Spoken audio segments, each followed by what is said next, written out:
വിശുദ്ധ ബൈബിളിൽ പറയുന്നു, വിശുദ്ധ മത്തായിയുടെ എഴുതിയ സുവിശേഷം അധ്യായം 18 20 വാക്യത്തിൽ പറയുന്നു, 2 or 3 പേർ എൻ്റെ നാമത്തിൽ ഒന്നിച്ചു കൂടുമ്പോൾ അവരുടെ മധ്യേ ഞാൻ ഉണ്ടായിരിക്കുമെന്ന്. അതെ, യേശുവിൻ്റെ നാമത്തിലാണ് ഞങ്ങൾ ഇന്നിവിടെ പ്രഭാതത്തിൽ വന്നിരിക്കുന്നത്. അതുകൊണ്ട് സത്യമായും യേശു ഇവിടെയുണ്ട്, നമ്മുടെ മധ്യത്തിലുണ്ട്, നമ്മുടെ കൂടെയുണ്ട്, നമ്മുടെ ചുറ്റുമുണ്ട്. യേശുവാണ് നമ്മെ നയിക്കുന്നത്. അവൻ്റെ ജീവനാണ് നമ്മിലൂടെ ഒഴുകുന്നത്. അതുകൊണ്ട് പ്രിയപ്പെട്ടവരെ, യേശു ക്രിസ്തുവിൻ്റെ നാമത്തിൽ നാം ഒന്നിച്ചു കൂടിയിരിക്കുമ്പോൾ അവനെ എങ്ങനെ സ്നേഹിക്കണമെന്ന്, എപ്രകാരം നമ്മുടെ ജീവിതം മുഴുവൻ അവന് വേണ്ടി സമർപ്പിക്കണമെന്ന് നമുക്ക് ഒരു നിമിഷം ചിന്തിച്ചു നോക്കാം.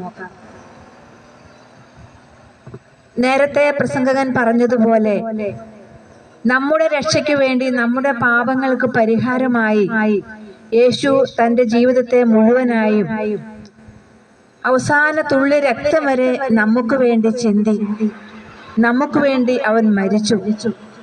എന്നാൽ 3-ാം ദിവസം അവൻ ഉയർത്തെഴുന്നേറ്റു. ഇന്ന് ജീവിക്കുന്നവനായി നമ്മെ എല്ലാവരെയും അനുഗ്രഹിച്ചുകൊണ്ട് നമ്മുടെ കൂടെ ഇന്നും യേശു ജീവിക്കുകയാണ്. ജീവനോടെ അവൻ ആയിരിക്കുകയാണ്. ആ സ്നേഹത്തിലാണ് നമ്മൾ എല്ലാവരും ആയിരിക്കുക. പരസ്പരം നമ്മൾ സ്നേഹിക്കുമ്പോഴാണ് യേശു നമ്മിൽ ജീവിക്കുന്നത്. പരസ്പരം പങ്കുവെക്കുമ്പോഴാണ് യേശു നമ്മോടൊപ്പം ഉണ്ടായിരിക്കുക. അതുകൊണ്ട് യേശുവിന് എങ്ങനെയാണ് നമ്മൾ സാക്ഷികളായിരിക്കേണ്ടത്?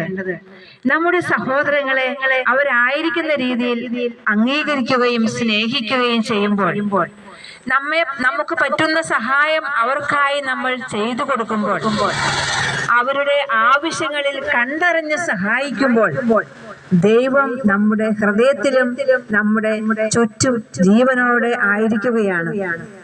അങ്ങനെയാണ് നമ്മൾ ദൈവത്തെ സ്നേഹിക്കേണ്ടത്.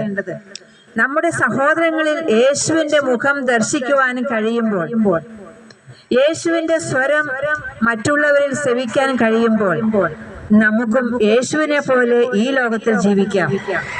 നമുക്കറിയാം, യേശു ഈ ലോകത്ത് ജീവിച്ച കാലത്ത് നന്മ മാത്രം ചെയ്ത് കടന്നുപോയവനാണ്. എല്ലാവർക്കും, താൻ കണ്ടുമുട്ടിയ എല്ലാവർക്കും നന്മ മാത്രം ചെയ്ത് കടന്നുപോയവനാണ് യേശു. ആ യേശുവിനെ അനുകരിക്കുന്നവരാണ് നമ്മൾ എല്ലാവരും. ഈ പ്രപഞ്ചത്തെയും ഇവിടെയുള്ള എല്ലാ സർവ്വ സൃഷ്ടിജാലങ്ങളെയും, എല്ലാ മനുഷ്യ മക്കളെയും